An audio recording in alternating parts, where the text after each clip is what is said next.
In this video today, I'm going to be sharing with you powerful tips to overcome limiting beliefs when they show up in your reality. So first things first, what I want to say is that this is completely natural. Limiting beliefs are a natural part of the human experience, and we are all human and we all experience this. Even the seemingly most confident people or most established people all experience limiting beliefs, and sometimes on a daily basis. One of the most powerful things to remember when we are experiencing limiting beliefs is that that is not the truth. I think we can all relate to shifting from places of forgetting who we are, right? Following perhaps fears or negative thought spirals to remembering who we are and feeling in our confident selves. So one thing that I love to live my life by is the saying, truth is light and lies are heavy. And I relate this to how I'm feeling in my body based on my thoughts. So for me, truth feels expansive, full of potential. It feels supportive. It feels loving. It feels like the sky is the limit. Infinity is available to me. And when it comes to lies, like if I were to tell myself I am not capable or that's never going to work out for me, it's never going to happen. If I were to follow those downward thought spirals, that would create a heaviness and tension in my body, or it would create feelings such as anxiety that feel like a complete contraction of the chest. What truth feels like to you and what lies feel like to you, I'd love to know your description of them. In that way, we can witness each other's examples and start to bring more awareness of when truth is there for us or when the lies are there. Because what we're speaking about today is catching those lies and starting to change the story, starting to shift our energetic state and get back to a better feeling place, as in remembering who we are. So truth is light and lies are heavy. When I find myself in the lies, the first key is bringing myself to a state of awareness. Oh, this is where I am again. This is where my thoughts are going, and this is what it's perpetuating and creating. And what I want to share with you is that in the body, when we are experiencing an energetic stress reaction, another word for that could be trigger, or if we'd followed our fears down to a state where it's creating anxiety or tension in our body, that's because our body is producing the hormone called cortisol. And cortisol is the stress hormone that is running through your system, running through your body. So it's a lot harder to mind your mind when the body is having a stressful experience. So in that way, reminding yourself that, okay, my mind is perhaps feeling out of control, tending to my body is a powerful first step. This is personally what I do because I found that it's a lot easier to go to the body first and work through what's there for me versus trying to fight my mind out of its thought spirals and loops.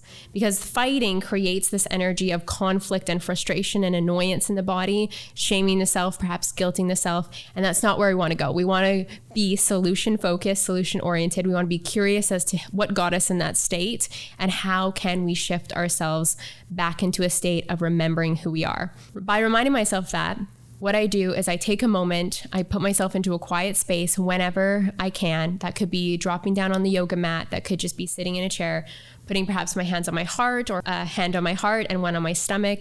And I just start to bring conscious awareness to my breath. A deep breath in, a deep breath out. And in that, I bring myself back to a state of presence. I also tune in my senses. By tuning into our senses, such as hearing, smell, taste, touch, sound, we can start to bring ourselves back to a state of presence because we're showing our bodies that no matter what our minds are doing or what kind of movies they're playing up there, we are safe. Exactly where we are safe. And this calms the body. This starts to stop that production of cortisol in your system that's perpetuating the thought loops. I like to think about it as the body sponsors thought. So if there's something that's going on in the body that's not feeling good, I think we can all relate to being sick, let's say, with the stomach flu, and our thoughts are like, I wish I was healthy again. Why did I eat that taco? I had a feeling about it, whatever. When we can bring awareness that our body is asking for our attention and we're choosing to listen to it, that's when we can create the change that we're desiring much more quickly. So by bringing ourselves back to that state of presence, we then bring our energy back to a space of peace, neutrality, 0.0, I've heard people refer to this as, but just bringing ourselves out of the cortisol, the energetic stress reaction, and bringing ourselves back to a state of harmony, just minding the mind, right? If anything tries to come in, any looping thoughts, we're just like, no, I'm not focusing on the mind right now. I'm focused on the body. And when we find ourselves in that state of neutrality, that's when we can start to build ourselves back up again. And what I would say is there's nothing wrong with remaining in a state of peace and tranquility. But if you're desiring to really power through those limiting beliefs and get back to feeling really good, really hyped about yourself, is to just build, reach for a better feeling thought. I am capable. I am worthy of having this. I am worthy of achieving. Anything I set my mind to, it can be made manifest. My dreams are on their way to me. There's so much happening behind the scenes that I can't see. The whole universe is conspiring in my favor, right?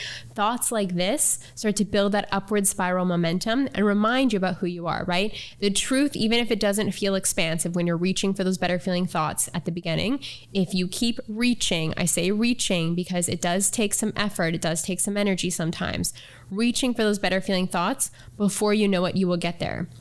And another thing that supports me is just knowing that if I take better care of my body on a regular basis, if I'm listening to my body, I don't have to mind my mind so much. When my body is feeling in harmony, when my body is healthy, when I am feeling flexible and limber, and I've done my yoga, I've done my Pilates, I feel strong, I feel fit in myself. The body is then a beautiful sanctuary for better feeling thoughts. Let's say you ate something that didn't sit well with you, or that you knew that you were kind of maybe allergic to, but you ate it anyways, or something's going on in the body. Again, it's a lot harder for us. We have to expend a lot more energy to mind our mind in those circumstances. So by taking care of yourself and perhaps thinking about the more recent trigger that you might have gone through and remembered who you are again, what I like to do is every time I come out of an energetic stress reaction like that is ask myself, how could I have taken better care of my body that day? And starting to implement those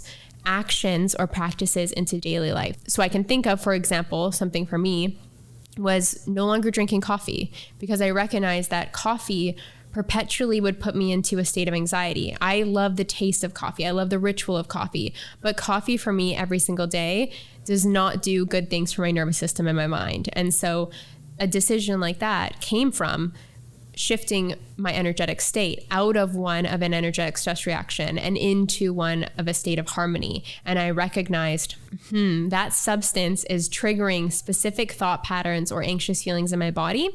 And I just don't want to do that to myself anymore. So again, when we find ourselves in energetic stress reactions or limiting belief spirals, that's okay. That's a part of the human experience. But what I suggest for you is that the next time that you find yourself there is to start to gather learnings and awareness around how can I take care of my body better? How can I take care of myself better so that that happens less and less, and that those limiting beliefs, when they do come back, they won't be as powerful because I've overcome them once more, but I'm just not going to be susceptible to falling down that spiral. And if you're someone who's really ready to do the work around your belief systems and your self-confidence, I have 2 of my courses that I would recommend. One is the Digital Nomad Academy. This is for entrepreneurs, not just those who want to travel the world, but entrepreneurs who are really ready to do the work around their mindset. This is an extensive 6-month program. It's incredibly transformative, fun, and powerful.